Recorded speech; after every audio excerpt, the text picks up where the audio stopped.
Hello, bachcho. Let's read the question. Question says two smooth balls A and B, each of mass m and radius r, have their centers at 0, 0, r and at 5r minus r respectively in a coordinate system is shown. Ball A moving along positive x-axis collides with ball B just before the collision speed of ball A is 4 meter per second. Ball B is stationary. The collision between the balls is elastic. Impulse of the force exerted by A on B during the collision is equal to. तो सबसे पहले हम देख सकते हैं यहां पर जब बॉल स्ट्राइक्स करेंगे एक दूसरे को, ये मान लीजिए बॉल ए है और ये हो जाएगी हमारी बॉल बी, हो गई बॉल बी। और यहां पर ये हमारी बॉल ए की लाइन ऑफ मूवमेंट है और ये है हमारा लाइन ऑफ इम्पैक्ट ए और बी के बीच में, ये होगी हमारी लाइन ऑफ इम्पैक्ट। तो ये हो गया ए, ये एंगल हो गया लेट से थीटा, ये है बी। और बॉल की वेलोसिटी यानी ए की वेलोसिटी दे रखी है इस डायरेक्शन में B, let's say it is या यू ए मान लेते हैं। तो u A is equals to हो जाएगी 4 मीटर पर सेकेंड। तो इसकी velocity along the line of impact जो होगी वो होगी यू ए कॉस थीटा। अब कॉस थीटा निकालने के लिए हम देख सकते हैं यहाँ पर ए बी की जो लेंथ है वो होगी 2r और ये लेंथ बनेगी r, और बाय पाइथागोरस थ्योरम हम कह सकते हैं ये पॉइंट सी है तो ए सी की वैल्यू बन जाएगी √3r।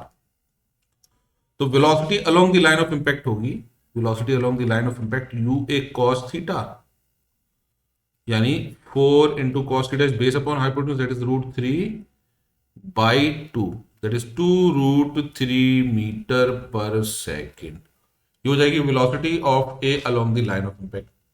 अब हम लगाएंगे principle of conservation of momentum along the line of impact. Along the line of impact हम देख सकते हैं m into u A is equal to होगा m into v A plus m into v B. By principle of conservation momentum m से m cancel, तो v A plus we B की जो value आएगी वो यू ए यानी 2√3 के बराबर आएगी। This is our first expression, ये हो गई फर्स्ट एक्सप्रेशन।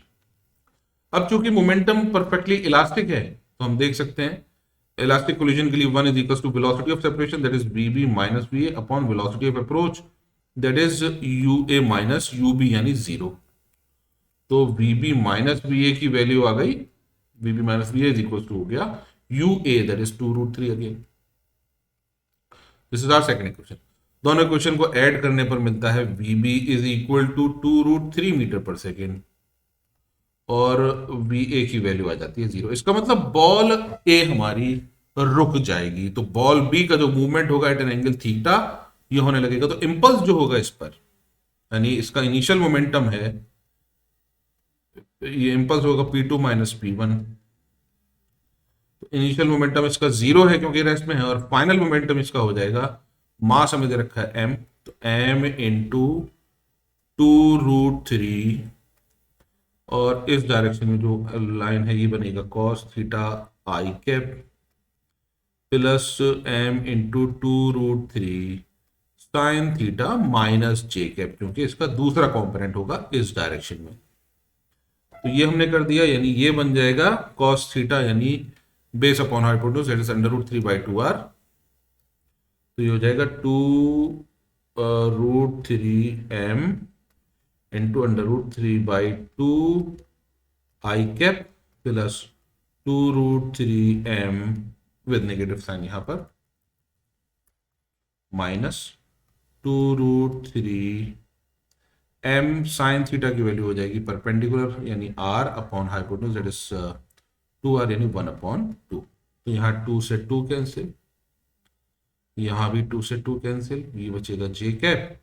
तो फिर हमारा इम्पल्स आ जाएगा I is equals to 3m i cap minus √3m j cap kg metre पर सेकेंड, जो कि होगा option number 3। I hope you understood the solution. Thank you.